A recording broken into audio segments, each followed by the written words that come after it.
I thought I would introduce Daniel James Brown by first doing a little bit of a reading of a couple of paragraphs that really struck me as quite meaningful, that I'd especially like the kids to hear. And then we'll turn it over to Daniel James Brown.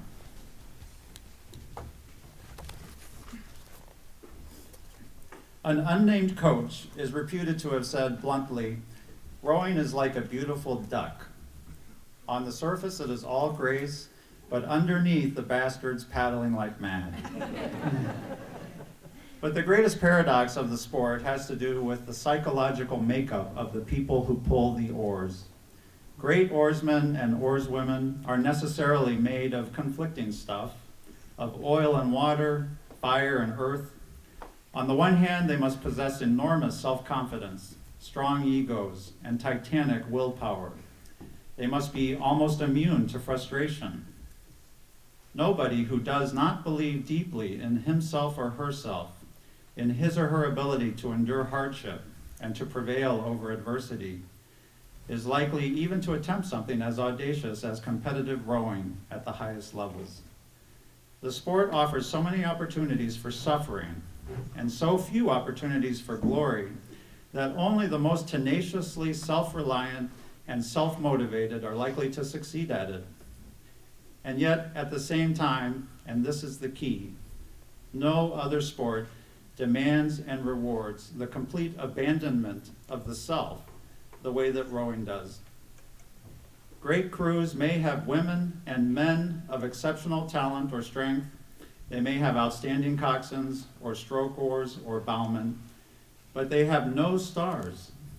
The team effort, the perfectly synchronized flow of muscle, oars, boat, and water, the single, whole, unified, and beautiful symphony that a crew in motion becomes, is all that matters.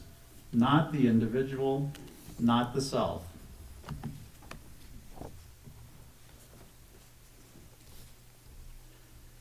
One exceptionally stormy afternoon in late October at Fountain Point. Wait, sorry about that. One exceptionally stormy afternoon in early March, when the boys were lounging morosely about the shell house, George Pocock tapped Joe on the shoulder and asked him to come up into the loft. He had a few thoughts he wanted to share with him. In the shop, Pocock leaned over one side of a new shell and began to apply varnish to its upturned hull. Joe pulled a sawhorse to the other side of the shell and sat down on it, facing the older man. Pocock began by saying he'd been watching Joe row for a while now, that he was a fine oarsman. He'd noted a few technical faults, that Joe was breaking his arms at the elbows a little too early in the stroke and not catching the water as cleanly as he would if he kept his hands moving at the same speed that the water was moving under the boat. But that wasn't what he wanted to talk about now. He told Joe that there were times when he seemed to think he was the only fellow in the boat, as if it was up to him to row the boat across the finish line all by himself. When a man rowed like that, he said, he was bound to attack the water rather than to work with it. And worse, he was bound not to let his crew help him row. He suggested that Joe think of a well-rowed race as a symphony, and himself as just one player in the orchestra. If one fellow in an orchestra was playing out of tune, or playing at a different tempo, the whole piece would naturally be ruined. That's the way it was with rowing. What mattered more than how hard a man rowed was how well everything he did in the boat harmonized with what the other fellows were doing. And a man couldn't harmonize with his crewmates unless he opened his heart to them. He had to care about his crew. It wasn't just the rowing, but his crewmates that he had to give himself up to, even if it meant getting his feelings hurt. Pocock paused and looked up at Joe. If you don't like some fellow in the boat, Joe, you have to learn to like him. It has to matter to you whether he wins the race, not just whether you do. He told Joe to be careful not to miss his chance. He reminded him that he'd already learned to row past pain, past exhaustion, past the voice that told him it couldn't be done, That meant that he had an opportunity to do things most men would never have a chance to do. And he concluded with a remark that Joe would never forget. Joe, when you really start trusting those other boys, you will feel a power at work within you that is far beyond anything you've ever imagined. Sometimes you will feel as if you have rowed right off the planet and are rowing among the stars. So with that, I'd like to introduce Daniel James Brown. I think it's just an incredible book, and I don't have anything to add to that right now.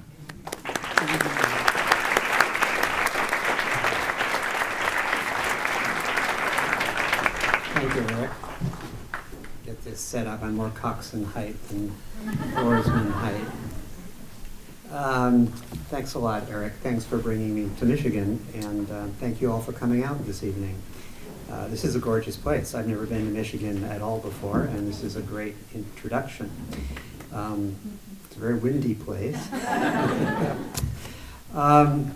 So The Boys in the Boat is a book that you probably know culminates with a great victory for the Americans at the 1936 Berlin Olympics in the 8-oar rowing event. And I just want to, before I get into that, into the book itself, when you talk about the 1936 Berlin Olympics, it's the first thing that comes to most people's mind, and rightly so, is the Jesse Owens story. Jesse Owens, of course, was the African-American athlete who won 4 gold medals at that 1936 Olympics, and was really the outstanding athlete all across the games. The Jesse Owens story is a great story. It's one of those stories that, as a people, we hang on to, I think, partly because it reminds us of the things that we value as a people, things like fairness and a level playing field and equality. And it's also one of those stories we hang on to because it's a great example of an individual achievement. The Boys in the Boat is, I think, also a story that reminds us of what we value as Americans, the kind of things that we value. But it's not a story about individual achievement, although there certainly are some individual achievements mixed in with the story. But it's really a story about a collective achievement, a team achievement.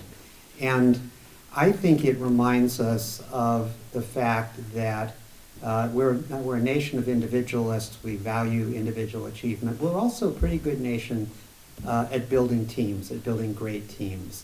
And that's primarily what I want to talk to you about tonight in the context of this story, is how this particular bunch of boys in the 1930s became this absolutely outstanding team. First of all, let me tell you how I came to write the book, because I think that is an important part of the overall story. About 6 years ago, my neighbor, a lady I knew at the time only as Judy, came to me.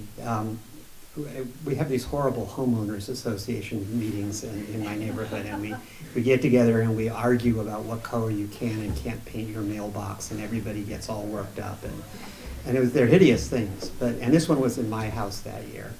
After the meeting, though, my neighbor, who I hardly knew, Judy, came up to me and introduced herself, and she said she was reading one of my previous books to her father, who was, in the last couple months of his life, living under hospice care at her house.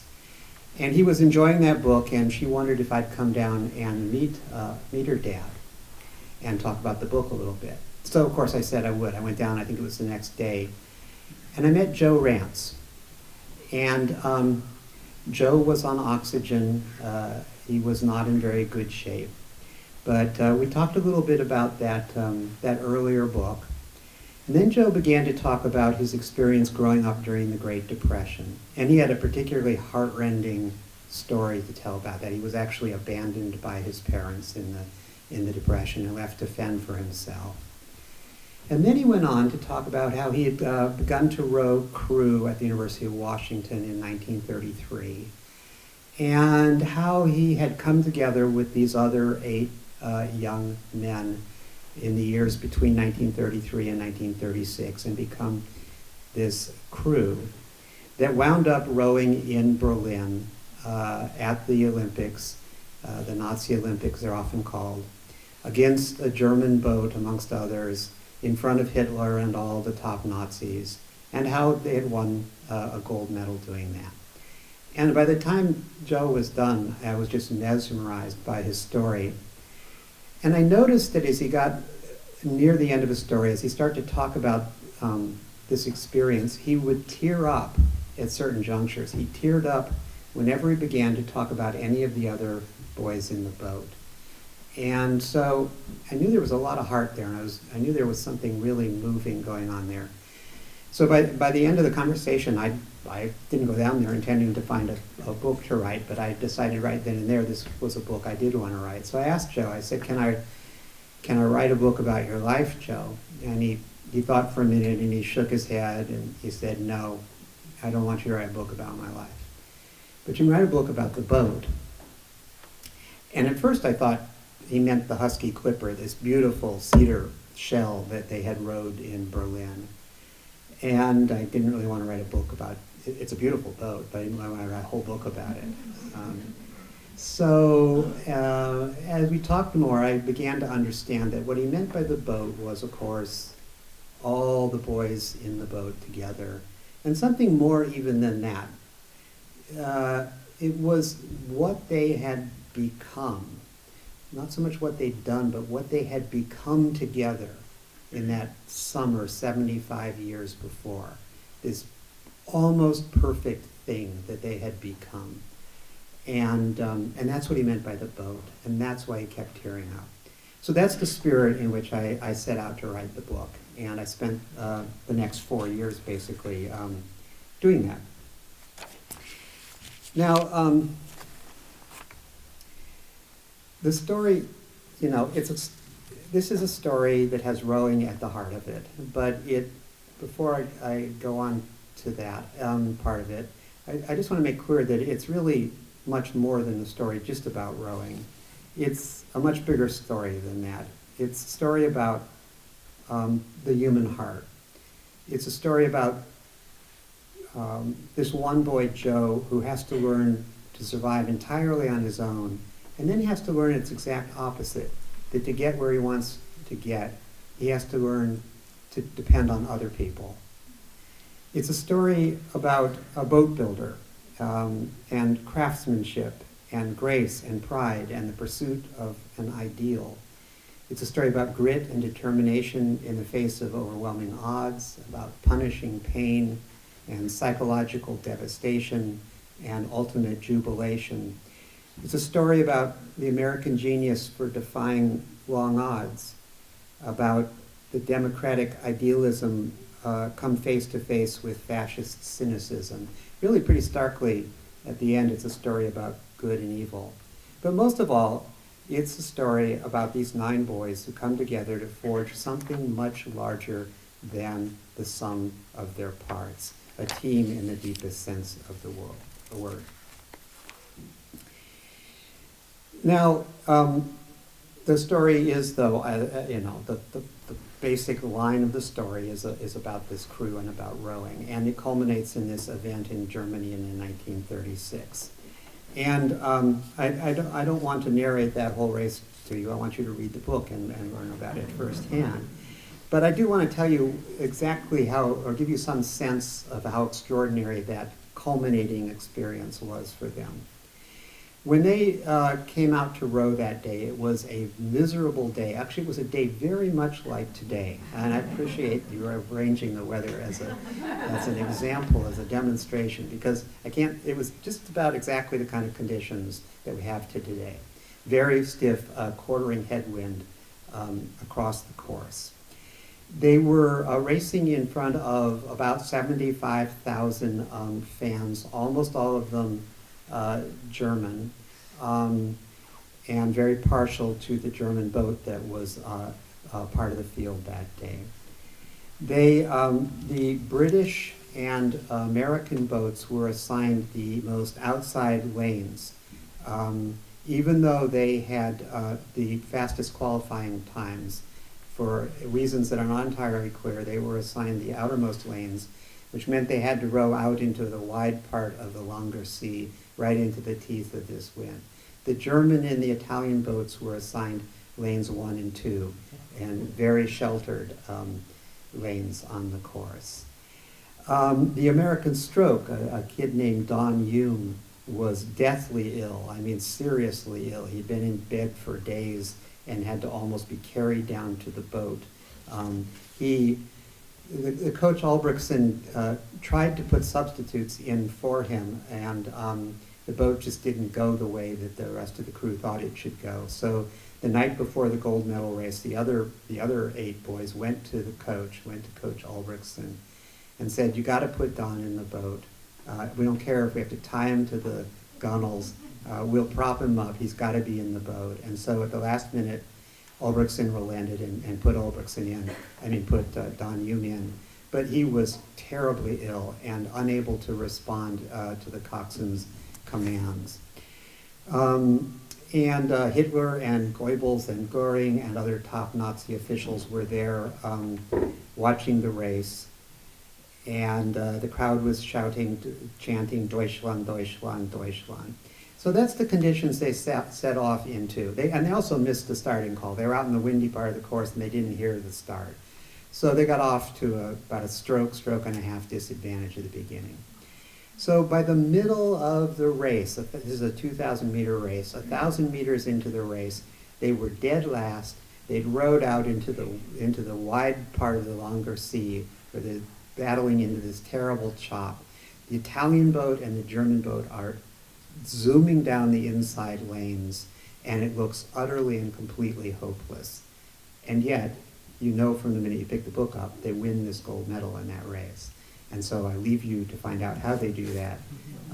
The last 200 meters of that race in particular are just absolutely extraordinary.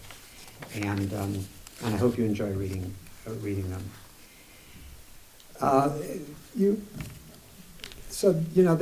That race is the culmination of the book. But the real heart of the book is the backstory of how these 9 boys became this outstanding crew. And so, as I say, I think that's really what I'd like to focus on for a few minutes is to look at that, at how they became what they became. Actually, I think maybe before I do that, there's something else that I'd like to do, which is remind everybody of how extraordinarily popular crew was as a spectator sport in the 1920s and the 1930s. In the 20s and 30s, 100,000 people would turn out for a regatta, not just in Boston or New York, but out west in the Bay Area or in Seattle or in the Midwest. 70, 80, 90,000 people would turn out on a Saturday afternoon to watch regatta. Newspapers carried rowing events, covered rowing events, pretty much the way they do football events now. The radio, which was a new medium then, carried regattas live coast to coast. If an oarsman, a prominent coxswain, say, had a sore throat, that could make headlines back east. It was an enormously popular thing. And so I'd actually, before getting into the team thing, I'd like to read you a passage from the book. And I kind of need to set the scene, but the purpose here is to evoke for you a sense of what it was like in those days. So this passage is from 1936. This is the same summer that they go on to row in the Olympics, but they're not there yet. They have hurdles to clear before they get there. It's June of 1936. It's at Poughkeepsie at the Intercollegiate Rowing Association Regatta. It's basically the national championship. To nurture their dream of going on to the Olympics, this Washington crew needs to win, and in particular they need to beat Cal Berkeley, which is their traditional rival and which has beaten them several successive years. As the race gets underway, it's late in the day. It's like 6 p.m. and the sun is setting or getting near to set. The light's growing dim, and there is an observation train running along the Hudson River parallel to the race course. In the observation train are several thousand observers, fans, and about 100,000 fans are down near the finish line of the course on hundreds and hundreds of different kinds of boats, everything from rowboats to literally a battleship, waiting for them to come down the course. And on the observation train also is Coach Al Ulbrichson, the coach of this Washington crew. And he's watching this scene unfold, and he's quite unhappy.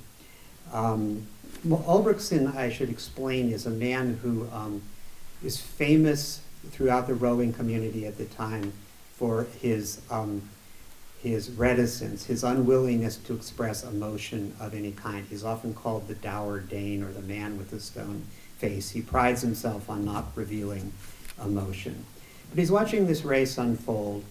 We're halfway through the race as I pick it up here. He's told Bobby Mock, the coxswain, to race from behind, but under no circumstances to get more than 2 lengths behind. So halfway down, they're coming up on about mile 2, and Ulbrichson's very upset because Mock has been holding the crew back 4 full lengths, and Ulbrichson can't figure out why. So let me pick it up there and read the passage. I should tell you that Bobby Mock, the coxswain, is he's quite a character, but he's not at all above lying to his crew about where they are in the field in order to keep them motivated. And he does that repeatedly during this race. So let me see, I'll pick it up here. In the press car, a hush had gradually fallen over the Washington contingent of riders and coaches as they had taken in just how far behind the Husky Clipper was. People began to murmur, "Come on, Bobby, take it up, take it up." Al Ulbrichson was silent, calm, sphinx-like, slowly working the gum in his mouth. Any moment now, he figured, Bobby Mock would make his move, just as they'd planned. He stared ever more intently across the river at the growing darkness as it began to envelop the shell. All one could really see of Washington were the white tips of their blades appearing and disappearing rhythmically in the water, still at a nice, steady, leisurely 28. At 2 miles, Penn had begun to fade, falling behind Columbia. Cal and Navy were duking it out for the lead. Cornell had fallen behind Washington, which had moved into 5th place. But Bobby Mock still hadn't altered the beat at all. He was still 4 lengths back. In the press car, Al Ulbrichson began to grow uneasy. Mock had been told not to let the leaders get more than 2 lengths ahead. He was twice that far behind, and he was supposed to have started moving by now. This was most definitely not the race plan Mock had been given. Tom Bowles and George Pocock sat down looking morose. It was starting to look like a case of suicide. But out on the water, Bobby Mock told Don Hume, the stroke, "Take your time. We can catch those boys anytime we want." As they passed the 2.5-mile mark, it was essentially the same story. California and Navy were far out in front, with Columbia trailing them. Washington had eased past a weakening Penn crew, but remained a devastating 4 lengths back. Ulbrichson still didn't flinch. He just continued to stare out the window at the flickering white blades on the water, chewing his gum. But he had begun to slump in his seat. He couldn't believe what was happening. What on earth was Mock doing? Why in God's name didn't he turn them loose? In the boat, Bobby Mock took a look at the 4 lengths between his bow and California's stern and hollered to his crew, "Okay, you lugs, we're 1 length behind." Downriver, the thousands of fans packing the shoreline and yachts and other vessels in Poughkeepsie could not yet see the oncoming shells, but they could hear the coxswains barking like so many seals out in the river's darkness. Slowly the barking grew closer. Then the bows of 3 boats began to materialize out of the gloaming just beyond the railroad bridge. A roar went up as the crowd began to discern the state of play. Navy was neck and neck with Cal, and the 2 of them seemed to be running away with it. though Columbia, astonishingly, appeared to be in third place. Cornell, also astonishingly, was nowhere to be seen, but at least the East had one boat in the race, after all, maybe two. Almost nobody even noticed the Washington shell, apparently limping along out in the middle of the river, so far back one could barely see it in the gathering darkness. As the Washington boat swept under the black skeleton of the railroad bridge at the 3-mile mark, it was still nearly 3 lengths back, with a mile to go. The leaders had slowed down just a bit, and that had narrowed the gap. But if Mock had raised the rate at all, it was barely perceptible. The Washington boys were rowing as if in a kind of trance now, somehow detached from themselves, yet keenly aware of one another's every minute motion. There was little sound out in the river, out in the middle of the river, except for Mock's chanting, the rattle of the oars in the oarlocks, their own deep rhythmic breathing, and their pulses pounding in their ears. There was almost no pain. In the number 5 seat, Stub McMillan realized with astonishment that he was still breathing through his nose after 3 full miles of rowing. On the train, Al Ulbrichson had all but given up. They're too far behind, he muttered. They're overplaying their hand. We'll be lucky to finish third. Ulbrichson's face was ashen. It seemed to have turned entirely to stone. He'd even stopped chewing his gum. In the lane nearest to him, California had powered back out in front, rowing beautifully.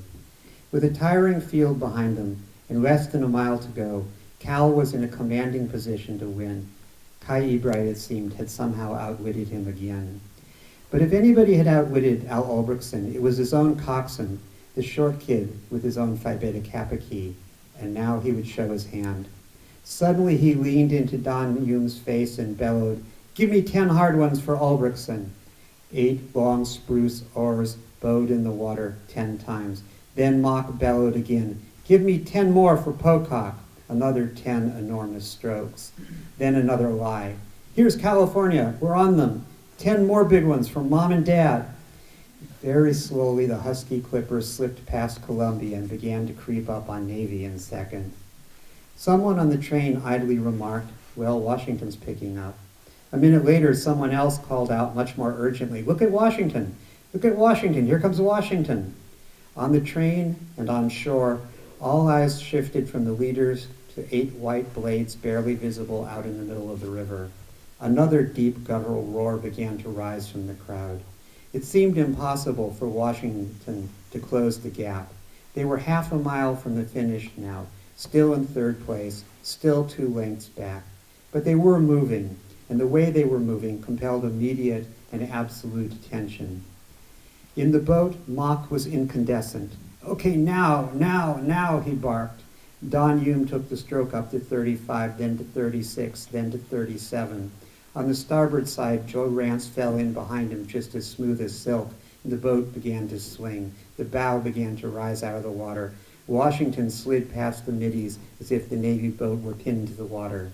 Cal's coxswain, Grover Clark, glanced across the river, and for the first time since he left it behind at the starting line, he saw the Washington boat sweeping up on his stern. Stunned, he bellowed at his crew to pick it up, and Cal's rate climbed quickly to 38. Mock hollered at Hume to take it up another notch, and Washington went to 40. The rhythm of the California boat seemed to waver and grow erratic. California and Washington careened into the last 500 yards, storming down the corridor of open water between the spectators' boats. People in rowboats were standing up now, risking a dunking to see what was happening.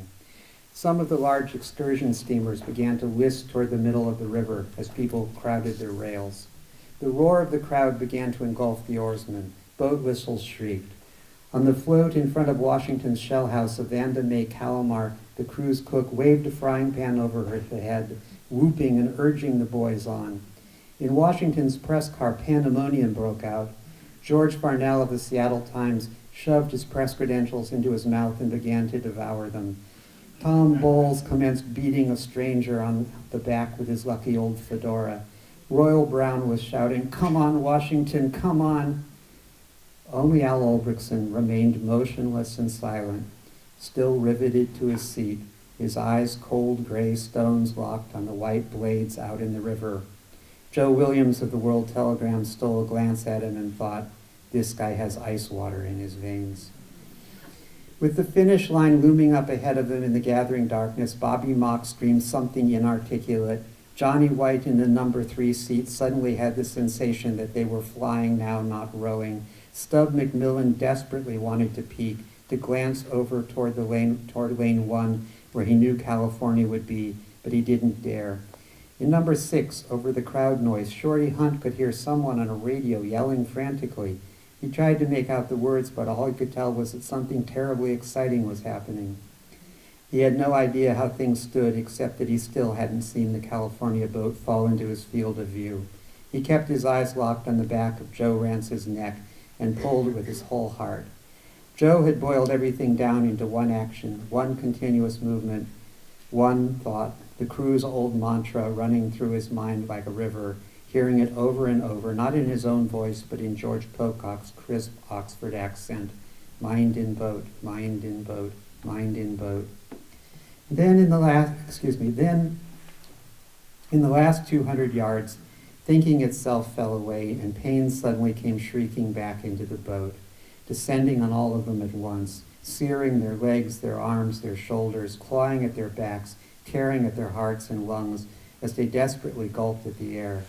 And in those last 200 yards, in an extraordinary burst of speed, rowing at 40 strokes per minute, Washington passed California.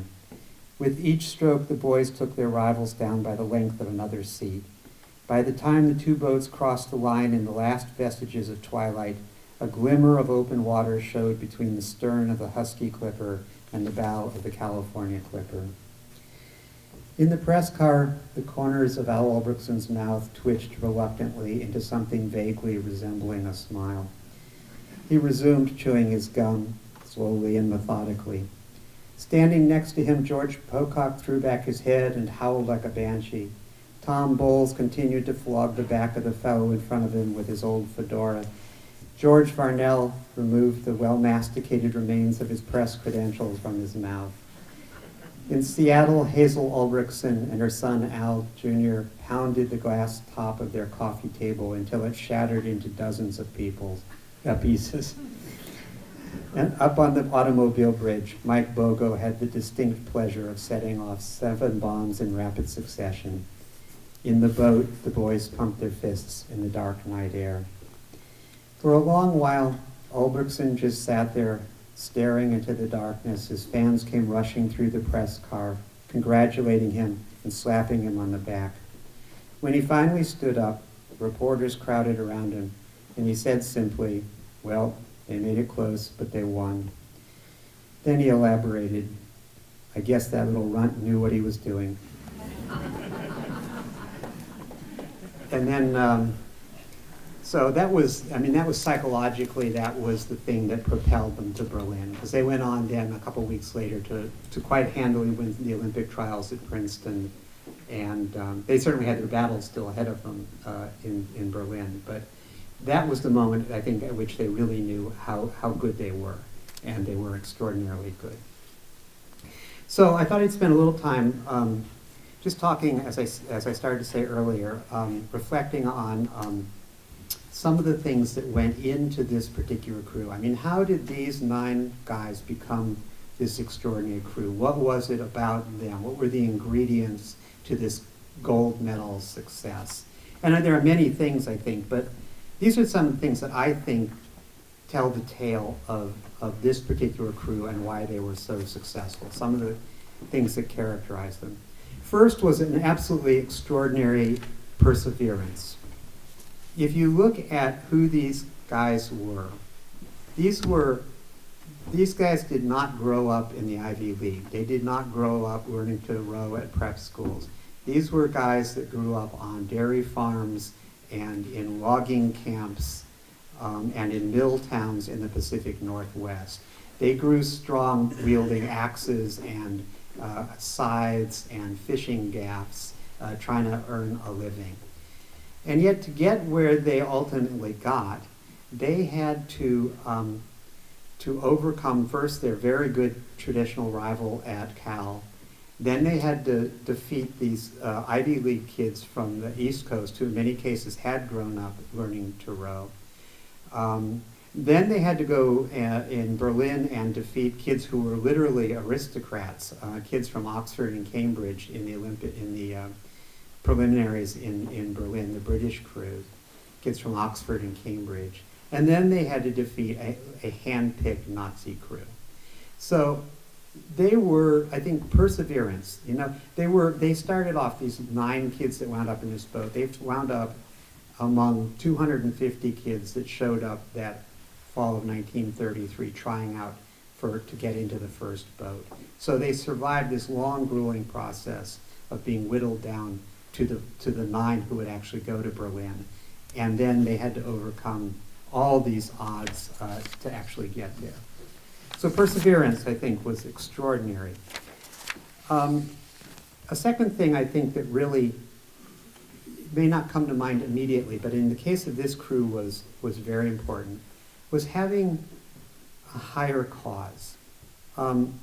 It's really impossible to understand the story of this crew without understanding this character named George Pocock. George Pocock was a British-born boat builder. He built these exquisitely beautiful cedar shells that first just Washington and ultimately all the collegiate crews in the country wound up rowing in the 1930s. Beautiful, handcrafted cedar shells. Pocock, as a man, he was almost a mystical kind of figure. He was a sage. He was a philosopher. He was very well read. He believed in seeking the ideal in everything he did. So when he built these beautiful shells, he was always trying to get to a higher level. He was trying to build the ideal shell, the perfect shell. He was also a very good oarsman. And when he rowed, he tried to row not just to win of course, but he taught these kids to row for something higher, to row as nearly perfectly as possible. And if they did that, winning would come as a byproduct inevitably. And so the Pocock's influence meant that they always had this sense of a higher purpose in their rowing. And I think that was enormously important to the makeup of all of them. It particularly mattered to Joe, who's the figure at the center of the book. But I think it had a huge impact on all 9 of them. And the book is full of quotes by Pocock. I'll read just one to give a sense of how he thought about rowing. This one is very similar to many others. He said, "It's a great art is rowing. It's the finest art there is. It's a symphony of motion. And when you are rowing well, why, it's nearing perfection. And when you near perfection, you're touching the divine. It touches the you of yous, which is your soul." And that's really the way he thought about everything he did, and it's the way these guys approached rowing. A third thing that I think is important probably to all crews, and certainly is true of this particular crew, is diversity. And by diversity, I don't mean racial or religious diversity. I mean, these were all white kids from the Pacific Northwest, very similar in that sense. But I think this crew is a classic example of, partly of what the passage Eric read a few minutes ago, that great crews aren't boats full of clones. They are boats where each man or woman in the boat has unique capabilities that he or she brings to the boat, whether they're physical capabilities, so you have a lighter technical rower at the front of the boat, a particularly heavy, strong rower in the middle of the boat, etc. A blend of physical abilities, but just as importantly, a blend of psychological types, so that there's somebody who's sort of a spark plug and gets things going, but maybe somebody else who sort of steadies the course and calms things down when things are getting rocky psychologically. And you have to sort of read the book to understand how this chemistry came together with this particular bunch of boys. But I think if you do, you'll discover that they really were a very well-balanced crew, and that blending of types, both physical and psychological, was a huge part of their success. Fourth ingredient, I think, and again, this passage that Eric read touches on this, but this is enormously important, was the trust that these 9 young men developed for one another. It's almost impossible to overstate the level of trust.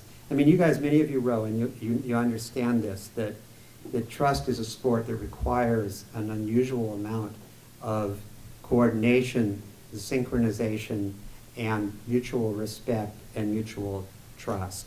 You have to trust your coxswain to be making the right calls and steering the boat on the right course. You have to be trusting everybody else in the boat to get their blade in the water at the right time, pull with the right strength, and so on and so forth. It's the ultimate team sport, and you have to be successful at this kind of level, this Olympic level, you have to have almost unbounded trust in one another. And I think, again, I think these 9 boys are an exceptional example of that. You know, when you're rowing, if you think about it, if you're rowing in an 8 or something like that, you're throwing yourself backwards with every stroke into a future you can't see. You're in the middle of this race in Poughkeepsie and the crowd's roaring and you hear somebody on the radio screaming and you can't, you're the last person that actually can see what's going on. You're trusting a lot of people in the boat to make it all come together. So, and then that raises the question of where that trust comes from. And there's probably no one right answer to this. But in the case of these particular 9 young men, I think I do know the answer because I've come to know all of them well, even though all of them now have passed away. They were an unusually humble bunch of young men. The harshness of their environment, the harshness of rowing at this level, the physical harshness and the mental demands of it, taught them humility. It taught them that there were things that they couldn't necessarily do on their own. They were all big, strong, tough guys. But they all learned by this process, this whittling down to these 9 fellows at the end. They all learned that they needed one another, that there were forces in the world larger than they were. There were things they couldn't do individually. And the humility, the humbleness, the humility that they learned from the experience is what allowed them to open their hearts to one another and trust one another on the very deep level that they ultimately did. And I think in the end, for me, that sort of the most important part of the story is the role that humility plays in life in general, in putting together a crew, in becoming a member of a team, in making things work. And for me, this book, this story that Joe told me, it started, as I said earlier, it started with his telling about his experiences growing up in the Depression. And by the time I finished this book and really sat back and thought about it, really pretty much after the fact of writing it, I came to the point that I realized this story of these 9 boys in this boat really is a metaphor for what that whole generation of Americans did. Just as the harshness of learning to row at this level taught them humility, the demands, the very cruel demands and the cruel harshness of the Depression, I think, taught that whole generation of Americans a certain kind of humility that allowed them to approach one another, open their hearts to one another, create great teams, get great things done. I think that's how they got through the Depression, and even more importantly, I think it's how they won World War II, which was the great challenge of their lifetimes. And so for me, in the very end, as I say, it's a great rowing story, but it's really a story that is should, I think, stand as a kind of tribute to that generation of men and women who are well, in some cases, great-grandfathers or grandfathers or fathers, the World War II generation. So I'd like to conclude by just reading one more very short passage from the book. When I was doing the research for the book, near the end of the process, I decided I needed to go to Berlin to see Grunau, the race course where this gold medal event took place. So I went to Berlin and I went out to Grunau, and it's a beautiful race course, absolutely gorgeous, rebuilt largely since the war. And I was able to get up on the balcony from which Adolf Hitler and Hermann Goering and Joseph Goebbels and the other top Nazis stood and watched this gold medal race, which Germany ultimately lost. And as I stood there on that balcony that day, I had some thoughts that I ultimately recorded in the book, and I'll just finish with that.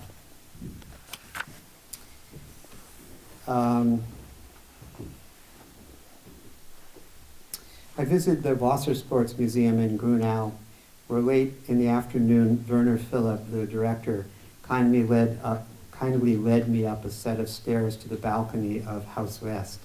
I stood there for a long, quiet minute, where Hitler stood 75 years before, gazing out over the Langer Sea, seeing it much as he saw it. Down below me, young men were unloading a shell from a truck, singing something softly in German, and preparing for an evening row. Out on the water, a single sculler, his blades glinting, worked his way down one of the lanes towards the large Zale sign at the end of the course. Closer to me, swallows flew low over the water on silent wings silhouetted against the declining sun, touching the water from time to time, dimpling the silver surface.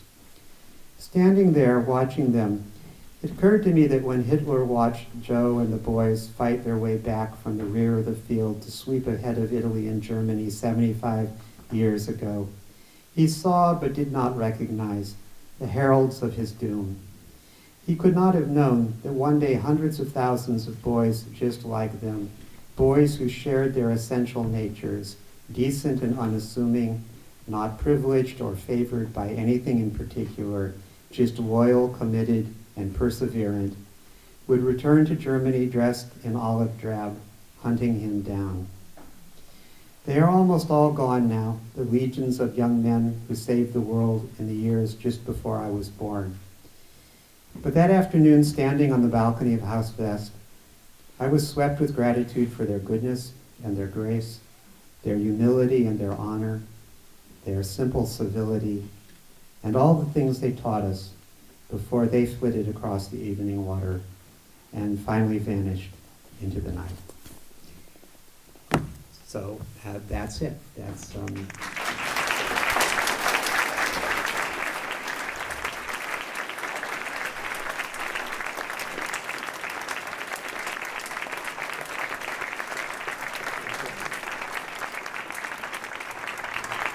but I understand that we have time to take questions and answers, and that's really the part of this that I always enjoy the most. I get tired of hearing myself say the same thing over and over and read the same passages over and over.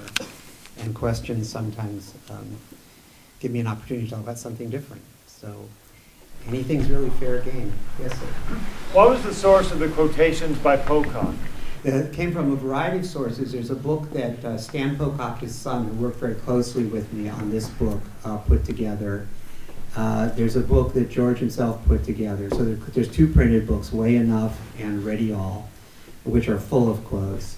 But some of them came from other bizarre sources. One of them comes from Pocock wrote a note to the Washington crew in, I don't remember what year, I don't remember if it was an 8 or a 4, but a Washington crew went to the Olympics in the 50s, sometime in the 50s.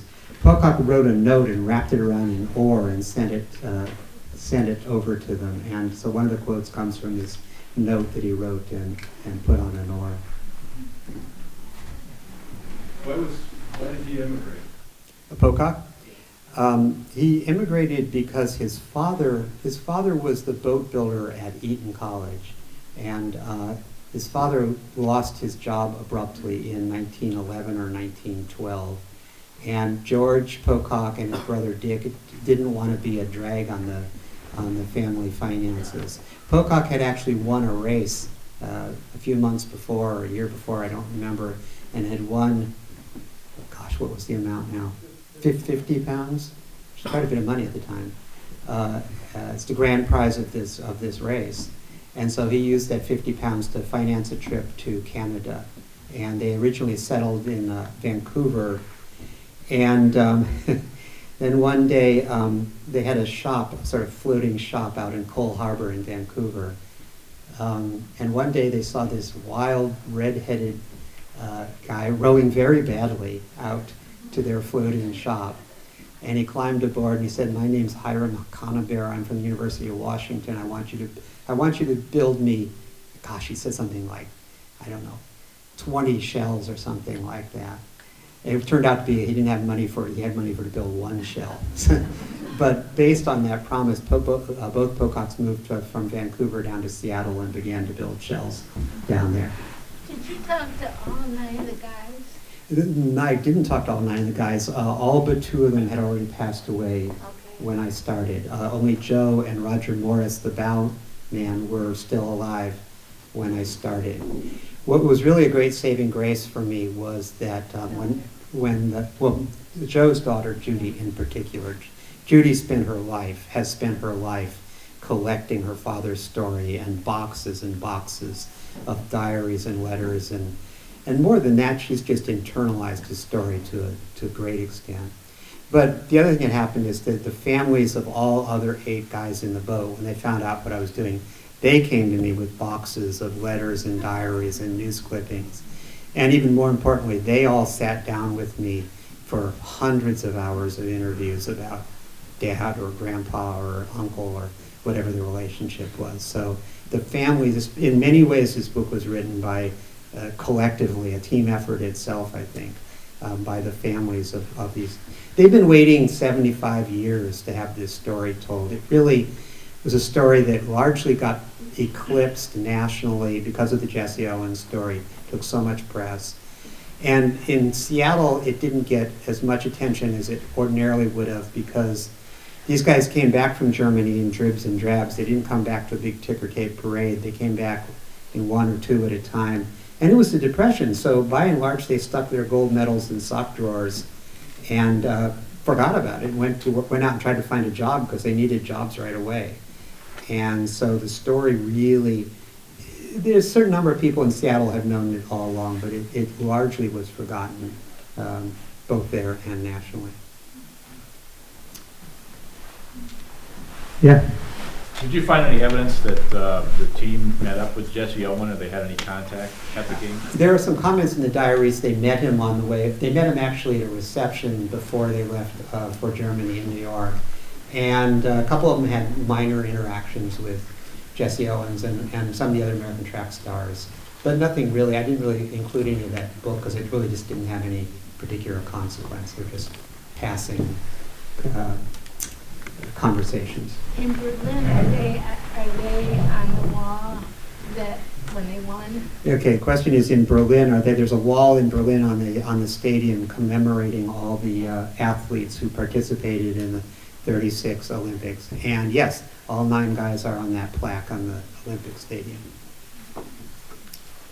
Yeah. Do you have any insight as to why Joe's brother never stepped forward to help? Yeah, boy. For those who haven't read the book, let me just give you a sort of capsule summary. Joe's stepmother, Joe's mother died when Joe was 3 or 4, and his father remarried a younger woman, a very attractive young woman named Thula.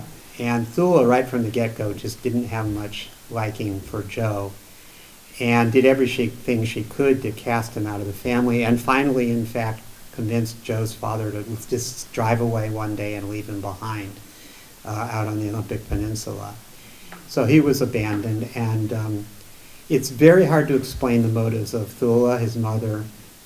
It's even harder for me to understand the motives of his father for not standing up to Thula to protect his son. And yes, his brother also didn't particularly help for quite a few years. Eventually he did, but only kind of grudgingly. So there's this very interesting personal story that even, Judy, Joe's daughter, cannot talk about that day that Joe was abandoned without tearing up. I mean, it's still enormously raw 75 years later. So I don't know why the family was the way it was. I mean, I have my suspicion. I think for Thula, it was just she didn't want anything around to remind Harry of his previous marriage, and Joe was the most conspicuous thing that reminded him of that previous marriage. Yes? Started the screenplay. I don't get to write We were this. talking about what a great movie it was. Yeah, actually, they did. The movie rights have been sold. They were sold right away.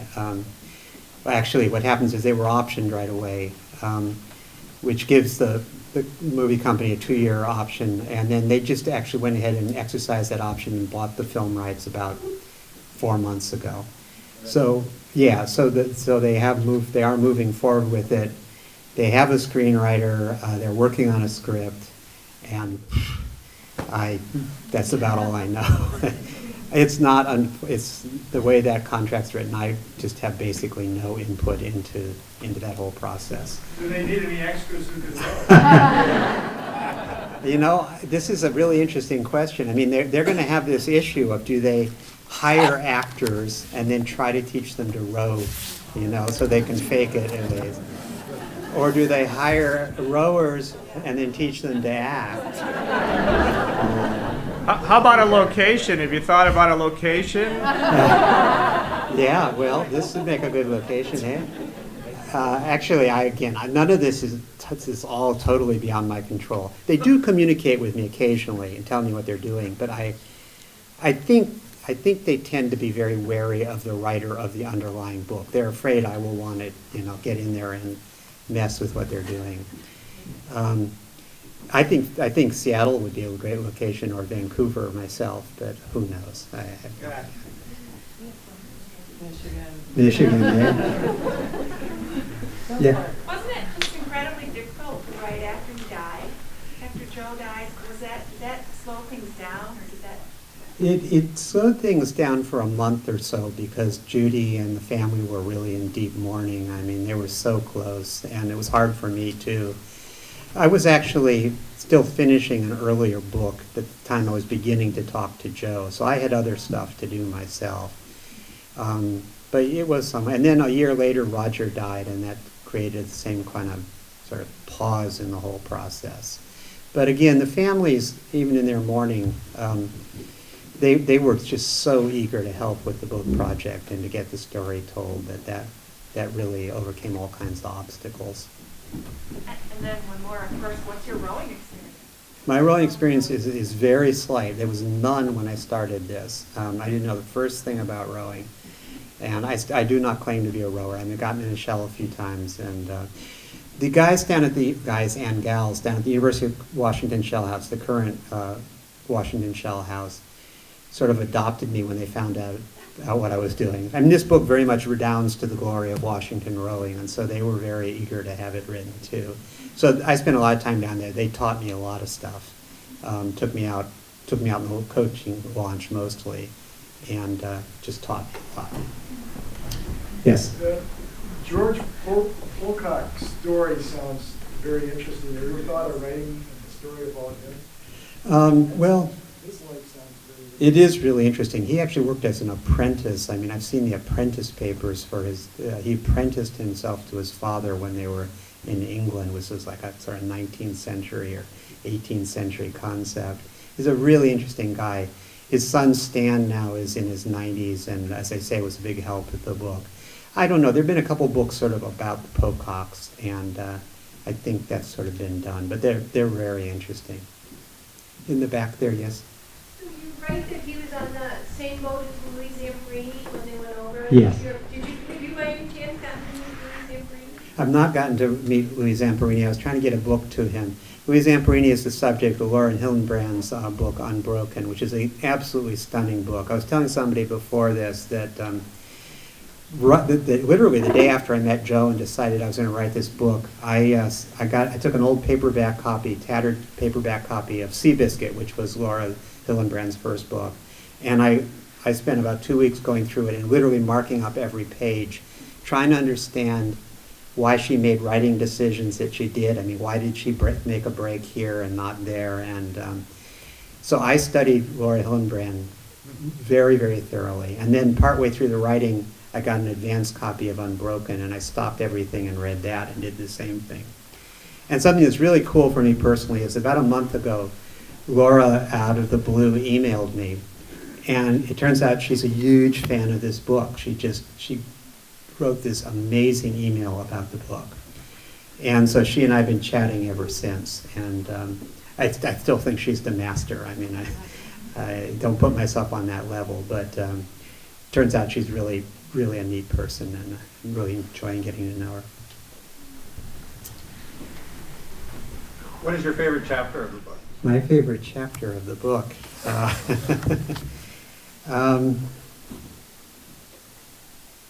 I actually think that chapter in Poughkeepsie, you know, that race in Poughkeepsie, the gold medal race is really amazing. As I say, the last couple hundred meters of that gold medal race are just unbelievable.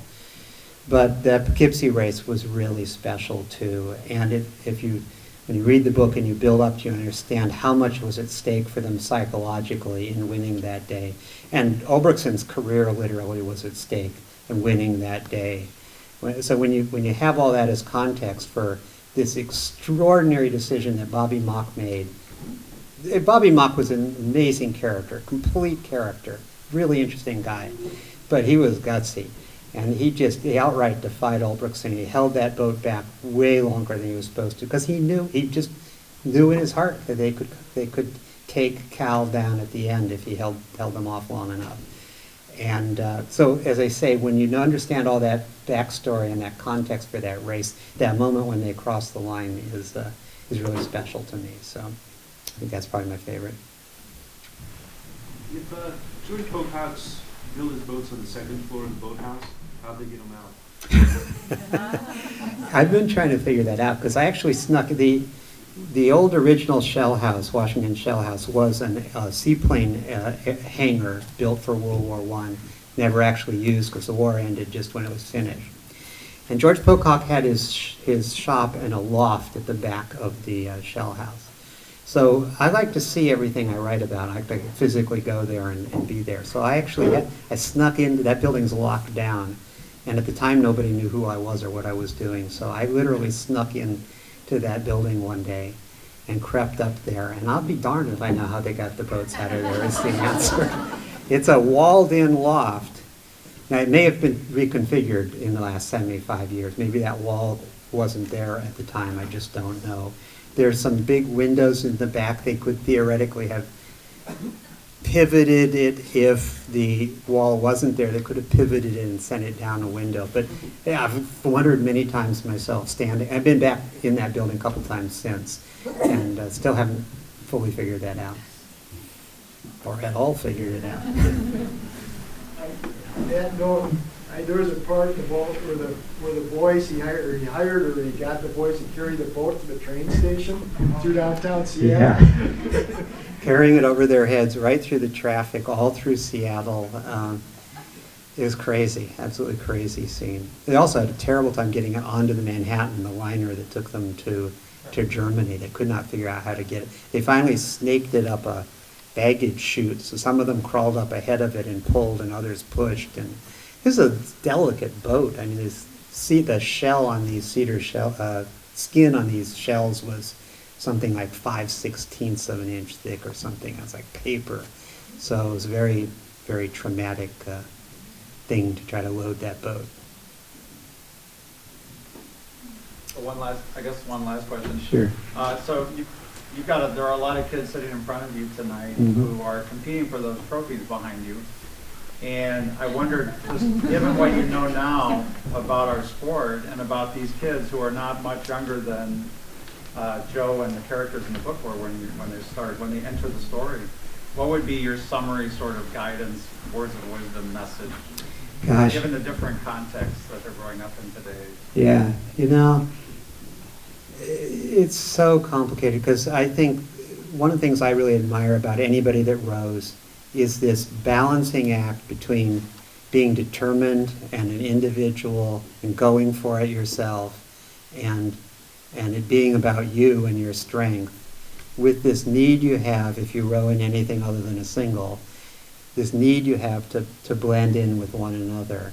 So I think, for me, it's about trust. It's about trusting the people you row with, and not letting your ego get in the way of the team effort. That's the thing that matters most to me, I think.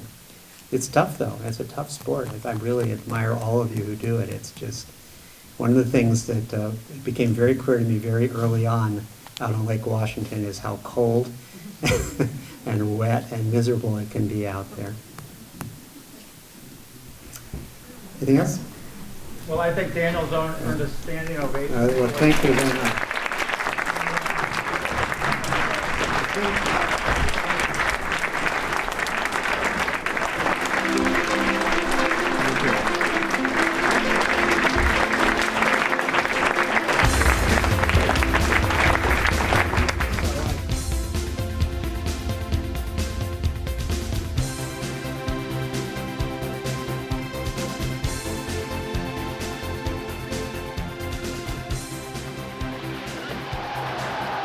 Deutschland holt auf, zieht gleich. Halt, los, halt, los, Tor, an, push, Tor, push, Tor, push, Tor,